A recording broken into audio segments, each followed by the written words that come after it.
Other interesting political news, you have Vivek on citizens being charged while illegals are not.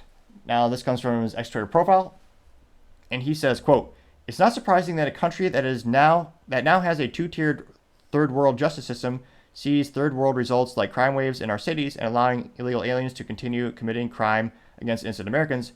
We've abandoned the rule of law," unquote. Without further ado, you ever notice that when you're walking around the city anymore, you have to look over your shoulder for fear of getting mugged, fear of getting robbed, God forbid, fear of getting killed? You got former people who worked in the Trump administration in the middle of a car in Washington, D.C., getting killed, getting shot, getting carjacked. The crime wave in this country looks more like a third world nation than the United States of America. It's un-American. Now, it's not a surprise that the same country has become un-American in other ways. A justice system that goes after its political opponents. A political party in power that tries to eliminate its political opposition from the ballot like a banana republic. The same country where have a southern border that's been more porous than it's ever been in our lifetime, where we're welcoming the very people who break the rule of law to enter this country, while all the more making it more difficult for the people who actually want to come the right way. It's no accident that that same country is the one that also sees third world results in that country. Those illegal migrants, mass migrants infiltrating our cities across this country, committing crimes. It is a surprise that the very people whose first act of entering this country breaks the law are also the ones who continue to break the law while they're already in this country. Of course, it's not a surprise. So what the heck is going on? We have an abandonment of the rule of law in the United States of America. People like Mayorkas and his boss, Joe Biden, they have abandoned the founding principle of this country that we're a nation of laws, not of men. That's the United States of America. Well, how do we fix it? This is an issue that can unite all Americans. This is not a black versus white issue. If anything, it's more of a black issue than a white issue because it affects the inner cities, but it's a black, white, Hispanic issue. Doesn't matter. No American wants to live in a country where you can't walk home from the grocery store or a deli in the city of New York or Chicago or Denver or Cleveland without fear of being robbed. That's not America. That's not the first world. That's not the country that my parents came halfway around the world to join. So what do we do about it? There's something for the federal government to do. I don't think the federal government should be handing over our U.S. federal taxpayer money to sanctuary cities that pay for the breakage of rule of law. We should not be handing over our money to cities that are putting constraints on what police officers are actually able to do. You have even Republicans, many of them embarrassingly, advocating for laws in the Senate as of a couple of years ago that would have banned giving federal funding to any locality that allows those police officers to use chokeholds. We know how to address crime. Here's how you do it. More cops on the streets that are able to do their job without fear of looking over their shoulder of being sued. And bring back the psychiatric institutions, the mental health institutions. Not just pumping pharmaceuticals into people, but faith-based approaches. That's something we could do nationwide. Now, the federal government can only play a small role in this. A lot of this has to be driven by the states. So here's my advice, unsolicited perhaps, solicited by some. For any person who's aspiring to be a Republican governor in this country, or anybody who is a Republican governor in this country, listen carefully. Here's how you do it. Any Republican governor run on this issue, it's a winner in your state. For every federal bureaucrat, every state bureaucrat that you hire, the federal bureaucracy is alive and well, but that swamp, that fourth branch, is alive and well in the swamp of every state as well. If you want to fire every one of those bureaucrats and replace them with a cop who's actually put in the cities of that street, state police, in the cities of your state, swap out bureaucrats for police officers who are able to do their job, that's a winning issue. It's a winner among Democrats, it's a winner among Republicans. They'll say that having more cops on the street is a racist policy. A lot of white progressive leftists might say that. You want to know who supports actually having more cops in the neighborhoods? A lot of people in black communities that are suffering at the hands of violent crime that's spreading across this country like an epidemic. That's where Republicans can lead the way, ought to lead the way. And so any Republican mayor, any Republican governor that runs on a basic policy of swapping out every bureaucrat, it's budget neutral. You're not paying for more cops, you're paying for fewer bureaucrats and swapping in cops on the street to be able to do their job at the local level. That's how we restore the rule of law in this country. That's how we allow Americans to at least begin to feel like we do live in a first world country again in your daily life. To be able to park your car at a grocery store without fear of it being jacked by the time you come back to take your food home.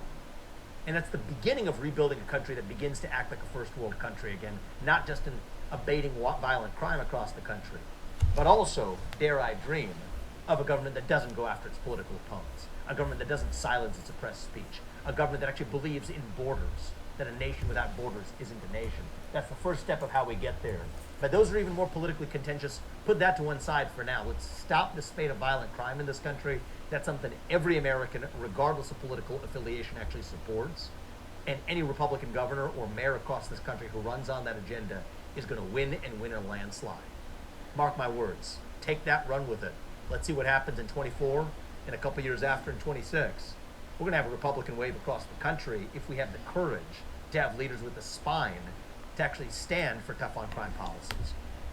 So yeah, that would be great. That'd be a good political move, I think. However, there are a lot of ineptitudes in politicians, and I'll never forget the 2020, midterms, and he said, "Oh yeah," or 2022 midterms. Apologies. Remember, there's gonna be a big blue. There's gonna be a big red wave. Big. He's gonna be big, and yet it's just a drizzle. Now, going to the comments again. This wasn't his most viral moment, but I thought it was still important to bring up. It got a little over 200,000 views and 10,000 likes. One of the first comments comes from our favorite leftist, Luke Zaleski. Well, not really favorite, but it's a contrarian comment and is interesting to make sure we don't have kind of a boring echo chamber. And Luke says, quote, "You're becoming irrelevant and redundant by repeating Trump so much," unquote, 19 likes. Now, he's almost ratioed by Rivian Soul, says, quote, "So nothing against his posted position, no correction on his statement, just insults, that's pathetic," unquote, getting 5 likes. Let's see here. Scrolling down, you have Andrew Mudd saying, quote, "So simple to understand yet so complex for some. I hope we can turn things around before it's too late. My biggest fear is we're getting scary close to that threshold," unquote, getting 16 likes.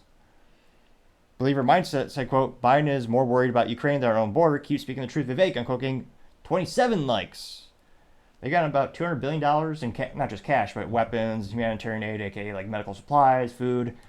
A little over $200 billion. Yet our border is still more porous than Swiss cheese. Something to that effect. More porous than lava rock? Yeah, let's go with that. That's a little more porous, I think. A little geology pun there for if there's any geologists tuning in.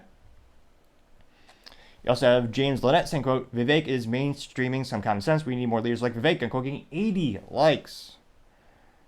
Let's see here. Sabine Falk saying, quote, "I came to this country and became a citizen almost 4 years ago. I love the U.S. and am floored by what is happening right now. No country can provide freedom to its citizens without rule of law," unquote, getting 12 likes. Let's see here. Scrolling down more and more. Comrade Don't Tread on Me said, quote, "The only cops on the streets the Democratic Party wants are cops that are used to intimidate, arrest, and harass political enemies and people who disagree with left-wing policies," unquote, getting 5 likes. No More Fraud says, quote, "We now have rule of feelings," unquote, getting 2 likes. Giulio Mariano says, quote, "And abandoning said rule has brought us to where we're at today," unquote, getting 3 likes. Let's see here.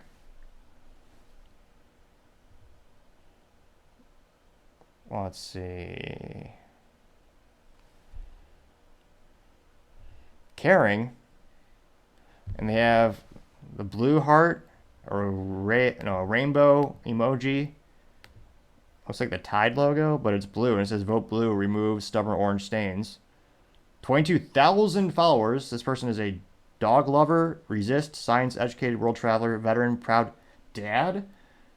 Smartass, blocked by Carrie Lake, DC Drano MAGA, they can't keep up, unquote. Joined 2020. There's a guy named Caring. I want to say it's weak, but yeah, Mr. Caring has a blue. At least it's moderately entertaining. I have seen that pun before with the Tide logo, so at least there's a modicum of creativity in that. And this person, Mr. Caring, and peace emoji. Mr. Caring said, quote, "You should hook up with Laura Loomer, but you seem to always be wrong about everything." And there's a screenshot of again, this is useless. Give me the URL to the actual study or the data. So there's a screenshot of a quote that says, "Study on migrant crime in the U.S." Now, granted, I mean, there's a difference between migrants and illegal aliens. If you're a migrant, if you come here properly, we do a background check and we vet you. So I would suspect those people, that crime rate would be significantly lower than people we have no information, we don't have any data on their background. Now, again, they don't tell us the study, and I'm looking at the pictures. No, he says, quote, or rather, study is referencing that we don't know about. It says, quote, contrary to public perception, we observe considerably lower felony arrest rates among undocumented immigrants compared to legal immigrants and native-born U.S. citizens, and find no evidence that undocumented criminality has increased in recent years, unquote. That public perception.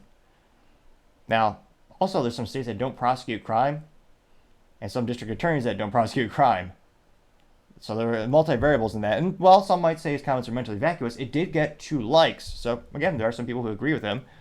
You also have Alex saying, quote, they've abandoned their duty to the American people. They're traitors, unquote, getting 7 likes. Scrolling down more and more.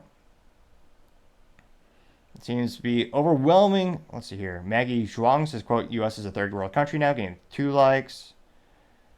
So looks like a couple contrarian statements.